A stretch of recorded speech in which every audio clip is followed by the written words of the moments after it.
extended times now because of the contamination issue of the environment. And so the time is a whole lot longer. Then what you've got to do is you've got to let it sit at least 10 minutes after the timer goes off. And what I usually do is I check this. I lift it just a little bit, and if I can still hear steam going, I leave it on and let it cool down even more. Okay. It's not like a pressure pot where you can stick it in the sink and make it cold fast to get it up. If you do that, you've lost everything because it pulls all the food out of the jar and into the water. Ooh, yeah, not that's fun. Unfortunate. So let it cool down. Be patient. Be patient. And when you can take this off and there's no noise, then you know that the canner is cooled down enough that then you can take this piece off. And then this is going to be difficult because you've got pressure still in there. You're going to have to work at getting the lid off. And then you're going to lift the lid. And then this doesn't have the kind of rack that we did in the water bath where we can bring it up and hook it over because we've got these teeth. But because we've only got about 2 inches of water in it, it's not as much of a problem. Then you can go ahead and dab the top of your jars and get them dried off. And then use the trusty tongs to lift them out. And then what we do is we need to let them sit at least 12 hours. And what I usually do, because I don't like to use a lot of extra things that are going to cause an environmental issue, is that I use newspaper. And what I do is I take the newspaper and I lay it out at least 2 or 3 sections of paper, depending on what day of the week it is, and then lay a towel over it. And then I put my jars out on the towel, and I leave the spaces like I've got here on the tray enough so that they can cool without touching each other, leaving the rings on and all of that kind of thing. And because these are dome lids, what's going to happen when we know they're sealed? A little pop. That's right. They're going to ding dong. Ding dong. And so that I'm one of these crazy people that I love it when it ding dongs and I go, yes! And my husband came from a family that didn't do a lot of canning, so it took him several years to understand why I got excited about this, the ding dong part. But once they've sealed like that, then let them sit for 12 hours. Then you're ready to take the ring off and then make sure that you've rinsed off the jar completely. And then you're ready to put them into storage. One of the things that people will say to me, but Sue, when I've been canning and before I get all of the jars ready to put in the canner, or I'm putting things ahead waiting for the next load to go in the canner, they've already sealed. Is that okay? Do you think so? I don't think I've ever seen that. Well, sometimes it happens because if you've got hot stuff like hot applesauce, or you've done this vegetable mixture where all the vegetables are hot, it will pull it down, but it won't pull it down permanently.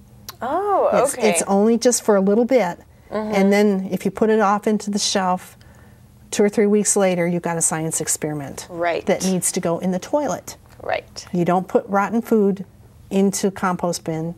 You don't put it in the garbage, and you don't put it down the garbage disposal. You want to make sure it's not going into our water system. Exactly. And people will dump things into the trash that are spoiled, and I always get concerned because with our trash pickup and so on, there's always the chance of four-legged critters coming and trying to get their midnight snack. And we don't want to make them sick in the process. But when we get ready to put them on the shelf for storage, we take the ring off and we wash the jar, and then you need to store them in a cool, dark area. So like a pantry that you keep closed most of the time? Right. Or a basement, maybe? A basement, or I actually use my garage because I have an attached garage, so the temperature ranges anywhere from 45 to usually 60, 65. And so I've got them in a cabinet in my garage where I keep them cool and dry. The dry part is important because otherwise things will collect on the jars. And then the rings are washed, and then they can be reused again. Great. And so the only thing you have to repurchase when you can are the lids. The lids are one use only, except if you're going to use the lid for something dry like pasta flour, or Bisquick or something like that. And so that these can be redone. And I know when we do workshops, people look at me sort of funny because I bring my rings in. I bring them in on a coat hanger because I slide all of them onto the bar of the coat hanger, and then I just hang them on my shelf, and then I've got my rings all ready to go after they're washed. It's a good way to do it. Easy to store. They're kind of hard to keep. Yeah, they're hard to keep, and you want them to be dry so they don't rust. because rusty rings aren't really safe either. And so that, you know, things like greens, spinach, green beans, carrots, corn, potatoes, all those kinds of things, we need to remember that most of these cannot be canned in anything larger than a quart. And things that, foods that are very dense like pumpkin, persimmon, corn, and potatoes don't pack more than a pint. Because what happens is it's so dense that in the cooking process, the temperature is not the same on the outside of the jar as what's in the core of the jar. And it's that core that's got to be the same temperature, and that's very difficult to get accomplished. But when you've got something that's got moisture around it, like the carrots have the water in them, or the collard greens have the juice in them, that allows the heat transfer to be much more equal. Because it goes through the water. Right. But if you do corn that doesn't have any, I mean like cream corn, that is very, very dense, or potatoes that are very, very dense, it just isn't very safe. And when you put all that work into it and all the time in the pressure canner, to then turn around and have to throw it away is sad.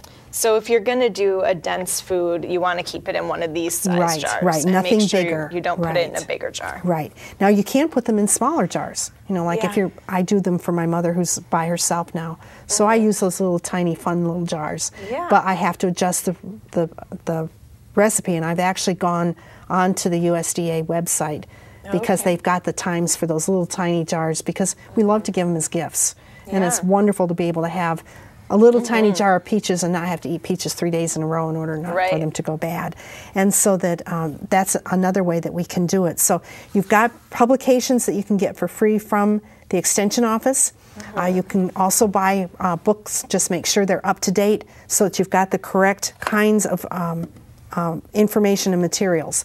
When you're packing a jar, you need to make sure that you use a plastic knife and not a sharp knife so you won't break your jars. Because any little kind of a scratch on the